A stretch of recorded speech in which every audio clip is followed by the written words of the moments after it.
High, good evening. So আজকেই আমি আরেকটা বই মানে ইন্ডিয়ান সোসাইটির বইটার থেকে ওই চ্যাপ্টারটা স্টার্ট করছি, social continuity and change. As আমরা সকালবেলাই পড়েছি about regarding cultural change, so এটা বুঝতে বেশ অনেকটা সুবিধাও হবে অ্যান্ড রিলেট করতেও সুবিধা হবে। So social continuity and change as a whole chapter কী বলছে, এই যে আগের যে স্ট্রাকচার ছিল সেগুলো তো কিছুটা ইন্ডিপেন্ডেন্সের পরে, কলোনিয়ালিজমের পরে কিছু কিছু জিনিস চেঞ্জ হয়েছে, কিন্তু কিছু কিছু জিনিস কন্টিনিউয়াস ফর্মে থেকেছে। মেনলি চ্যাপ্টারটা কী নিয়ে ডিল করছে? Caste system, tribal identity and then you have family kinship, যে এগুলো একদম আগে কী ছিল কলোনিয়ালিজমের আগে, তারপরে রিফর্ম মুভমেন্টস, ইন্ডিপেন্ডেন্স, একদম প্রেজেন্টে কিভাবে আছে, এই প্রত্যেকটা জিনিস নিয়ে ডিল করছে। তো প্রথম স্টার্ট হলো কাস্ট সিস্টেম নিয়ে। কাস্ট সিস্টেম মানে কি, এটা 11এও প্রচুরবারই পড়া হয়েছে, যে কাস্ট সিস্টেম হলো একটা গ্রুপ, একটা সোশ্যাল গ্রুপ, যেটার নিজস্ব কিছু রুলস থাকে, বাধ্যবাধকতা থাকে, আর এটা একটা সোশ্যাল হায়ারার্কিতে আছে। সোশ্যাল হায়ারার্কিতে আছে মানে কি, মানে একটা উঁচু নিচু ব্যাপার আছে, মানে একটা সেগমেন্টাল ব্যাপার আছে। এই যে সেগমেন্টাল ব্যাপার যেটা আছে, এইটা কিভাবে আছে, আর এখনও পিউরিটি পলিউশন যে কনসেপ্টটা, যে কোনো কোনো কাস্টের হাত থেকে খাবার খাওয়া খুব পুণ্যর মনে হয়, এই এখনও হয়তো শুনেছ বলে যে ব্রাহ্মণের কাছ থেকে প্রণাম নিতে নেই। এমনকি আমার পাশের বাড়িতেই এক দাদা থাকতো, সে ব্রাহ্মণ, মাকে এসে প্রণাম করতে গেলে মা বলে না না প্রণাম করিস না, পাপ লাগবে, এইসব। কোথাও না কোথাও এই ছাপগুলো তো চলেই এসছে। এই কন্টিনিউইটি অ্যান্ড চেঞ্জে এই যে এই ছাপগুলো নিয়েই আমরা ডিল করব। ফার্স্ট থেকেই আমরা বুঝবো যে কীভাবে কি এসছে না এসছে। ফার্স্ট, কাস্ট আগেও ছিল, কাস্ট আগে ছিল। আর্লি ভেদিক পিরিয়ডে caste was simply something like যে বর্ণা সিস্টেমের মাধ্যমে ছিল। আর একটা খুব প্রচলিত গল্প বলো বা ওই যে মুখে মুখে যেটার আলোচনা হয়, যে কাস্ট সিস্টেমে কি হয়েছিল, কাস্ট সিস্টেমে যেটা হয়েছিল সেটা হলো যে বর্ণার থেকে এসে একটা, মানে বলা হতো যে ভগবান বিষ্ণুর মুখ থেকে যারা বেরিয়েছে তারা ব্রাহ্মণ, আর যেহেতু তারা মুখ থেকে বেরিয়েছে তাদের কি ভাবা হতো, ভগবানের ডাইরেক্ট মেসেঞ্জার তারা। যারা ধরো হাত থেকে বেরিয়েছে তাদের কি হাতের স্ট্রেংথ আছে, তো ওই জন্যে তারা ক্ষত্রিয়, ওয়ারিয়ার্স। তারপরে পাত থেকে বেরিয়েছে তারা বৈশ্য, ট্রেডার্স। আর শূদ্র যারা পায়ের তলা থেকে বেরিয়েছে তারা ছোটো মোটো কাজ করবে। কিন্তু এরম কোনো আর্লি বেদিক পিরিয়ডে খুব রিজিডিটি ছিল না, জাস্ট এরম বলা ছিল এইভাবে কাজ ডিভাইডেড থাকবে। কিন্তু কাস্টের মধ্যে মোবিলিটি বেশ ভালোভাবেই পসিবল ছিল। কিন্তু আস্তে আস্তে লেটার বেদিক পিরিয়ডে এই যে কাস্টের মধ্যে মোবিলিটি নেই, যারা দলিত, আচ্ছা হ্যাঁ আরেকটা জিনিস, যারা দলিত বলা হয় বা আনটাচেবল বলা হয়, এটা ধরা হয় তারা বিষ্ণুর কোনো বডির অংশ থেকেই বেরোয়নি, ওই জন্যে তাদেরকে আনটাচেবল ধরা হতো, মানে একটা পুরোপুরি ইগনোর করে রাখা হতো। এই যে পুরোপুরি যে ইগনোর করে রাখা হচ্ছিল, এর ফলে কি হলো, আস্তে আস্তে এবার তাদের মধ্যে ক্ষোভ জমতে শুরু করলো। বাট তাও এগুলো সবই লেটার বেদিক পিরিয়ডেরও পরে বলতে পারো, বা লেটার বেদিক পিরিয়ডে এগুলো একটু একটু রূপ ধারণ করতে শুরু করলো। এইবার লেটার বেদিক পিরিয়ডের পরে আমরা যেটা দেখতে পাই সেটা হলো যে কাস্ট এইসব নিয়ে খুব রিজিডিটি, মানে ব্রাহ্মণরা সাংঘাতিক অ্যাডভান্টেজ নিচ্ছে নিজেদের সোশ্যাল স্টেটাসে। এইবার এইসব হতে হতে তোমার মানে তার মধ্যে তো কলোনিয়ালিজম এলো, মানে ব্রিটিশরা আমাদের ক্যাপচার করলো। এই ব্রিটিশরা যে আমাদের ক্যাপচার করলো, এই তো তখন ব্রিটিশরা জাস্ট তাদের এমনি ইন্ডিয়ার যে এত বিভিন্ন ল্যাঙ্গুয়েজ, বিভিন্ন কালচার, সেইটা স্টাডি করার জন্যে, তারা আর ভালোভাবে অ্যাডমিনিস্টার করার জন্যে তারা বিভিন্ন জায়গার ল্যাঙ্গুয়েজ, কি নিয়ম কানুন, পলিউশন, পিওরিটি, এইসব পড়তে শুরু করলো। আর এটা ব্রিটিশদের থ্রুতেই যে সেন্সাস চালু হয়, এই যে সেন্সাস রিপোর্ট হয় না আমাদের, মানে প্রত্যেক 10 বছরে 2011, 21, 31-এ হয়তো আবার হবে। তো এই সেন্সাসটা চালু হয় ব্রিটিশের থ্রুতে। হারবার্ট রাইসলি বলে একজন ছিল, যে গভর্নরের আন্ডারে সেন্সাস সবচেয়ে বেশি পপুলারিটি পেল। তখন মানে একটা কাস্টের, মানে তার আগে কাস্ট ছিল, তখনও অনেক রকম সমস্যা ছিল, কিন্তু বাট কাস্ট আইডেন্টিটি নিয়ে লোকে কেউই খুব একটা কিছু অত সতর্কও ছিল না, আর কাস্ট ফ্লুইডিটি ছিল। আরেকটাও সেটার বড় কারণ, ব্রিটিশরা দেখো, ব্রিটিশরা হিন্দু মুসলিমের মনে তো বীজটা বয়েছে না, যে যে তোমরা মুসলিম বলে তোমাদেরকে ইগনোর করো, যে হিন্দুরা সহ্য করতে পারে না। বাট ব্রিটিশ আসার আগে সেইভাবে কি কমিউনাল কনফ্লিক্ট রূপ নিয়েছে? নেয়নি। এটা যখন ব্রিটিশরাই পার্টিশন অফ বেঙ্গলের সময় স্টার্ট করলো, আর ব্রিটিশরা এইভাবে আস্তে আস্তে অনেকভাবে খণ্ড করার চেষ্টা করলো একটা দেশকে। If you watch YouTube, then watch Khan sir's podcast. He explained it very well, how British people, how people of England just মানে আরে তুমি বলো, ওরা আমাদেরকে আমাদের দেশ দিয়ে চলে গেল, যে পার্টিশন না হলে দেবে না, ওরা তো পুরো দেশের ভিত্তিটাকে উইক করে দিয়ে চলে গেল। এই যে এই সব যে করলো, আর তার চেয়েও বড় কথা, এই যে মানে আগে তো আমরা এটাও দেখেছি যে মুসলিম রুলারের আন্ডারে হিন্দুরা আছে, বা হিন্দু রুলারের আন্ডারে মুসলিমরা আছে। হ্যাঁ, একটা জিনিস হতো যেটা আমরা আকবরের আগেও দেখতে পেয়েছি, Akbar was the most secular ruler of that time, তাই না? মুঘল পিরিয়ড তো শুধু এমনি ফেমাস না, আকবরের সেকুলার আইডিওলজির জন্যও ফেমাস। তো একটা জিনিস আমরা দেখতে পেয়েছি যে আকবরের আগে যে কিছু নন মুসলিমসদের থেকে একটা ট্যাক্স নেওয়া হতো, যেটা মুসলিমসদের থেকে নেওয়া হতো না। এইবার তোমার এইগুলো ছিল, কমিউনাল কনফ্লিক্ট কোথাও না কোথাও ছিল, বাট এই সাংঘাতিক রূপে তো ছিল না। এইটা তো ব্রিটিশরা আরও বেশি করে বোঝালো। আর মানে কমন ম্যানদের মধ্যে হয়তো ছিলই না, তারা এসব নিয়ে ভাবতেও না, কারণ নিজেদের দৈনন্দিন জীবনেই এত ব্যস্ত থাকতো যে কে মুসলিম, কে হিন্দু, কে কি, এইসব নিয়ে কারোরই মাথা ঘামানোর সময় ছিল না। তো এবার যখন সেন্সাস হতে শুরু করলো, তো কেউ দেখলো যে আমার কাস্টের ধরো সংখ্যা কম, আমার কাস্ট সেরকম পজিশন পাইনি। যখন কেউ এটা বলে দিচ্ছে, তখন তো একটা মানুষের নিজের মাথায় এগুলো আসবেই, যে আচ্ছা তাহলে আমার দেশ, আমার কমিউনিটি, আমার জাতি পাচ্ছে না, তাই না? তো সেইটা আস্তে আস্তে শুরু হলো।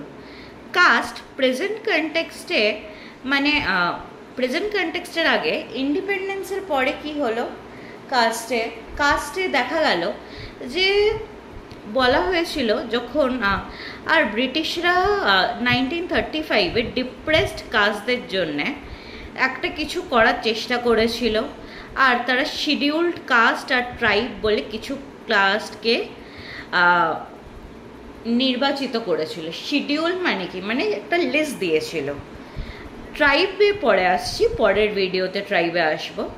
কিন্তু শিডিউলড কাস্ট যারা, তাদের তো মানে তাদেরকে এরম লিস্ট দেওয়া হলো যে এরম কাস্ট শিডিউল, আর তাদেরকে ডিপ্রেসড ক্লাস অফ সোসাইটি বলা হতো তখনকার দিনে। এইবার 1920 থেকে এটাও দেখা যাচ্ছিল যে বিভিন্ন মুভমেন্ট হচ্ছে, অ্যান্টি কাস্ট মুভমেন্ট, যেটা বি.আর. আম্বেদকর, মহাত্মা গান্ধী, আরও বিভিন্ন মানুষে করছে। আর জ্যোতিবা ফুলে বা কেরালায় একজনের নাম আমার ঠিক মনে পড়ছে না, তারা কিন্তু অনেক আগেই করেছে।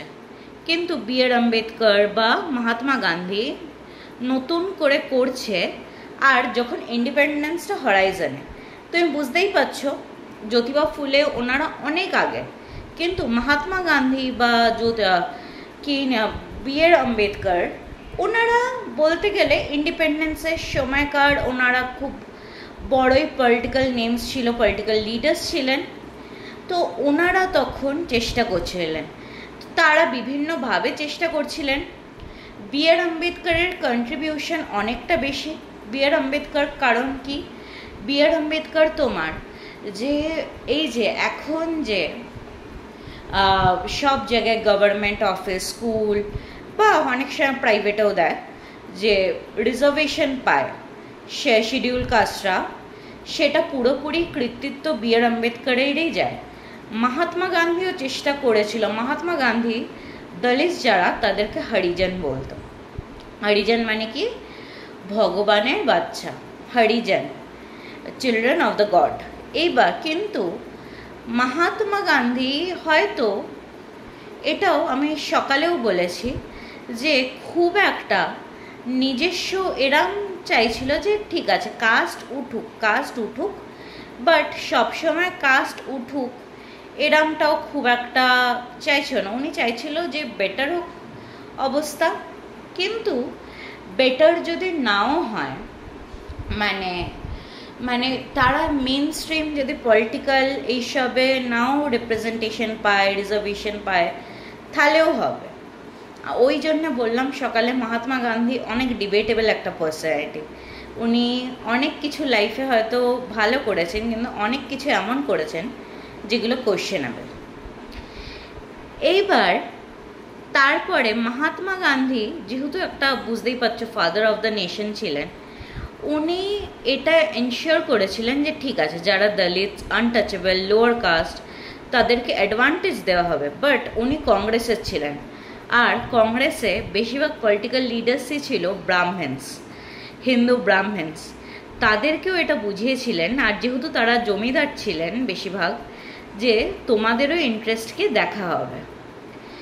এই করতে করতে মানে একটা টাইমে এটাও বলা হলো যে ঠিক আছে ইন্ডিপেন্ডেন্ট ইন্ডিয়াতে কাস্ট বলে কিছু থাকবেই না, কোনো সোশ্যাল গ্রুপ কিছু থাকবেই না।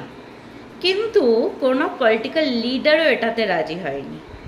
কারণ তাহলে প্রথম কথা, তাহলে শিডিউল্ড কাস্ট আর তোমার জেনারেল কাস্ট যারা, তাদেরকে ইকুয়াল ফুটে লড়তে হবে। জেনারেল কাস্টরা খুব একটা এটাতে সম্মতি ছিল না, যে তখনকার দিনে আরোই বুঝতে পারছো যে তারা অতটাও মেনে নিতে পারছিল না। আর বি আর আম্বেদকর যেহেতু নিজে লোয়ার কাস্ট দলিত ছিলেন, ওনার যে একটা কথা ছিল যে ইকুয়াল ফুটিংয়ে যে আমি লড়বো, এবার কি করে আমি লড়বো, বছর বছর তো একটা কমিউনিটিকে পুরো ল্যাংড়া করে রাখা হয়েছে, আর একজন একদম দিব্যি চলে হেঁটে সুস্থে বেড়াচ্ছে। ধরো একজন ল্যাংড়ার সাথে কি একটা স্বাভাবিক মানুষে ধরো দৌড়ানোর কম্পিটিশনে দৌড়াতে পারবে? তারা কখনোই পারবে না। এইবার সেই জন্যে কি করা হলো যে ঠিক আছে আর কিছু না, রিজার্ভেশন হবে, শিডিউল কাস্ট আর ট্রাইবসদের জন্যে রিজার্ভেশন করে দেওয়া হবে। এইবার যে রিজার্ভেশন হয়ে গেল, রিজার্ভেশনের পরে দেখা গেল যে বিভিন্ন জায়গায় যারা আপার কাস্ট ছিল তারা বেশিরভাগই গ্রামে, ধরো জমি জায়গা আছে, তারা বেশিরভাগ সময় শহরে চলে আসে নিজেদের কাজ, পড়াশোনা সব কিছু নিয়ে। তো তাদেরকে ডিপেন্ডেন্ট হতে হয়েছিল হয়তো দলিতদের ওপর বা লোয়ার কাস্টদের ওপর, যে তোমরা আমাদের জমি জামার চাষ করো, এই করো। দেখো আস্তে আস্তে দেখা গেল মানে গ্রামের তো স্ট্রাকচারটাই চেঞ্জ হয়ে যাচ্ছে। এর আগেই যে স্ট্রাকচারাল চেঞ্জে আমরা পড়েছি, যে একটা জায়গার স্ট্রাকচার চেঞ্জ হয়ে যায় না, যে যখন ধরো অর্ধেক লোকে একদিকে চলে আসে, আর ওইখানে ধরো বয়স্করা, মহিলারাই আছে যারা হয়তো অতটা কাজ করতে পারবে না, কিংবা অনেকে মহিলাদের নিয়েও চলে আসছে। বাচ্চা আর বুড়ো মানুষরা এমন কি বা কাজ করবে, বাচ্চাকেও নিয়ে চলেই আসছে হয়তো। তো যাদের বয়স হয়ে গেছে, শরীর দেয় না, তারা আর জমি ঘাটে কি কাজ করবে? এইবার জমি ঘাটে যখন তারা কাজ করতে পারছে না, আস্তে আস্তে লোয়ার কাস্টদের তো যারা মানে ধরো হাট্টা কাট্টা পুরুষ আছে, বয়সের ঠিক আছে, তারা কাজ করছে, তাদেরকেই আস্তে আস্তে এই জমি জায়গা দেওয়া হয়ে গেল। কিন্তু এইটা দেখা গেল যে তারা ডমিনেন্ট কাস্ট ওখানে হয়ে উঠলো। সকালে এক্সপ্লেন করেছি ডমিনেন্ট কাস্ট যারা ধরো নিউমারোলজিক্যালি বেশি বা তাদের পাওয়ার আছে। এবার গ্রামে আস্তে আস্তে তারাই ভালোভাবে থাকতে শুরু করলো, তাদেরই চাষবাসের ওপর লাস্ট সে আছে, তো তারা তো পাওয়ারফুল হয়েই যাবে। কিন্তু এই যে যারা বড় লোক বা আপার কাস্ট, বড় লোক বলা ভুল, কারণ ওটা ইকোনমিক ডিভিশন চলে যাচ্ছে, class is purely a social hierarchical institution। তো যারা ধরো আপার কাস্ট, তাদের কাছে তো এই প্রিভিলেজটা বরাবরই ছিল যে তারা পড়াশোনা করতে পারে। তারা যে পড়াশোনা করে নিল, তাদের পড়াশোনা করে ছেলে মেয়েদেরও পাঠিয়ে দিল, তারা যে এডুকেশনাল রিসোর্স পেল, সেটার থেকে যে ইকোনমিক রিসোর্স পেল, তারা তো কিছু না কিছু কাজ পেয়েই যাবে। আর তারা কোথাও না কোথাও একটা নিশ্চিন্তে থেকে গেল যে ঠিক আছে, এখন কম্পিটিশন খুব একটা নেই, এখন তো আমরাই এসব ভালো চাকরি বাকরি পাচ্ছি, তো ঠিক আছে। আর তাদের যতটা এডুকেশনাল রিসোর্স, তার 2-3টে জেনারেশনও ঠিক সাস্টেন করে যাবে। এই ধরো এখন আমি আমার বাবার কথাই বলছি, আমার বাবা আপাতত যা এডুকেশনাল রিসোর্স বা ইকোনমিক রিসোর্স, আমার জেনারেশন, আমার পরের জেনারেশনও ভালোভাবে সাস্টেন করে নিতে পারবে। তো তারা এটার জন্য নিশ্চিন্ত হয়ে গেল। এখন কম্পিটিশান প্রচুর বেড়েছে, আমরা বলি আনএমপ্লয়মেন্ট বেড়েছে। এখন তো শুধু একটা দুটো না, রিজার্ভেশনের জন্য প্রচুর লোকজনই এডুকেশনাল রিসোর্স পেয়েছে, তাদের জেনারেশনরাও সিকিওর, আরও স্কিম সব কিছু আছে। তো সেই জন্যে কম্পিটিশানও বেশি এখন জব মার্কেটে। তো এইসব হতে হতে এখন যেটা দেখা যাচ্ছে যে ইন্ডিপেন্ডেন্সের পরেও যে কাস্ট বেসড পলিটিক্যাল পার্টি আসছিল, খুব সাংঘাতিক। এবার এখন তো নয় আমরা শুনছি রাইট উইং পার্টি সেন্ট্রালে, লেফট উইং পার্টি স্টেটে, তো কিছুটা তারা অ্যাফিলিয়েশন দেখায়। তখন তো তারা হয়তো খোলাখুলি এনডোর্স করতো, হ্যাঁ আমরা এই রিলিজিয়ানকে সাপোর্ট করি, এইটা করি। তখন বোঝাই যেত যে ধরো বিহারি কমিউনিটির কেউ দাঁড়ালো, তো সেই পুরো ভোট পাবে, কিংবা রাজপুত কমিউনিটির কেউ দাঁড়ালো, সেই পুরো ভোট পাবে। তো তাদের ভোটের ওপর সব কিছু নির্ভর করত। এখন তো অনেক রকমের কমপ্লেক্সিটি ঢুকেছে, but again what I said in the morning, যে কাস্ট পলিটিক্স খুব বেশি কমপ্লিকেটেড হয়ে যাবে। সো যখন খুব কমপ্লিকেটেড হয়ে যাবে, and again things are taking roots. এই যে খুব রিসেন্ট একটা ডিবেট হচ্ছে মহারাষ্ট্রায়, বলা হচ্ছে যে মারাঠি হিন্দি কম্পালসারিলি শিখতেই হবে। সে তুমি ওইখানে মহারাষ্ট্রায় ধরো তুমি মাইগ্রেন্ট হও, তুমি বাঙালি হও, পাঞ্জাবি হও, হয়তো মহারাষ্ট্রায় তুমি পড়াশোনা করছো, কিন্তু হিন্দি তোমাকে শিখতেই হবে। সেটার উপরে আজকে আবার আপডেট এসছে যে হিন্দি শিখতে হবে না, তোমাকে স্টেট ল্যাঙ্গুয়েজ শিখতেই হবে যদি ওখানে থাকতে চাও। আর this are done by a very religious right wing party, তাই না? যদিও এটার একটা পার্সপেক্টিভ আমরা এটাও দেখতে পারি যে ইন্ডিয়ান ল্যাঙ্গুয়েজকে প্রমোট করার চেষ্টা করা হচ্ছে, বাট আরেকটা এটাও যে হিন্দিও ইম্পোজ করে দেবার ভালো রকম চেষ্টা করছে। অনেক জায়গায় এই যে হিন্দি ইম্পোজিশনের এগেনস্টে খুব বেশি লড়াই হয়েছে। কারণ কি, অনেকে এটা বলার চেষ্টা করেছে, বোঝানোর চেষ্টা করেছে that Hindi is a national language, but it's not, it's absolutely not. Hindi is not national language. Hindi is official language, yes, but it is understood by many people. That's why it's a common medium to use. So Hindi English के এই যে প্রাধান্যটা দেওয়া হচ্ছে সেটার এগেনস্টে অনেকেই লড়াই করছে। তো that was about caste continuity and change. মানে এটাই বলছে বেসিক্যালি যে তোমার কাস্টের কিছু কিছু জিনিস এখনও রিটেন করে আছে, যেগুলো বললামই। পিউরিটি পলিউশনের কনসেপ্ট আছে, কিংবা ম্যারেজের সময় যে কাস্ট খুব দেখা হয়, even when intercaste marriages are common, right? But intercaste marriage কি একেবারে মেনে নেওয়া হচ্ছে? I don't think so. বা interfaith marriage, oh God, that's a very very scandalous affair even till today. Specially এটাও কাস্ট পলিটিক্স দিয়ে শুরু হয়েছে। when 10 years back a new party came into power, কোথাও না কোথাও বেশি এই জিনিসগুলো শুরু হয়েছে যে হিন্দু মুসলিম এই সেই। So every Muslim man who is marrying a Hindu woman is declared as love jihadi. হ্যাঁ, কিছু কেসও আমাদের সামনে এসছে যেটা খুব মানে সাংঘাতিক, যেটা হয় হিন্দু মহিলারা ফেস করেছে from their Muslim husbands partners. But the heart rate বা the caste politics has been very intensified. So that's a thing, so that's a caste. আর আরেকটাও জিনিসও জানো তো, দেখা গেছিলো ইন্ডিপেন্ডেন্সের পরে যে এত সেকুলার হচ্ছে, আরবানাইজেশন হচ্ছে, কিন্তু তাও তখন মুম্বাই কলকাতাতে তো অনেক টেক্সটাইল ফ্যাক্টরি হয়েছিল।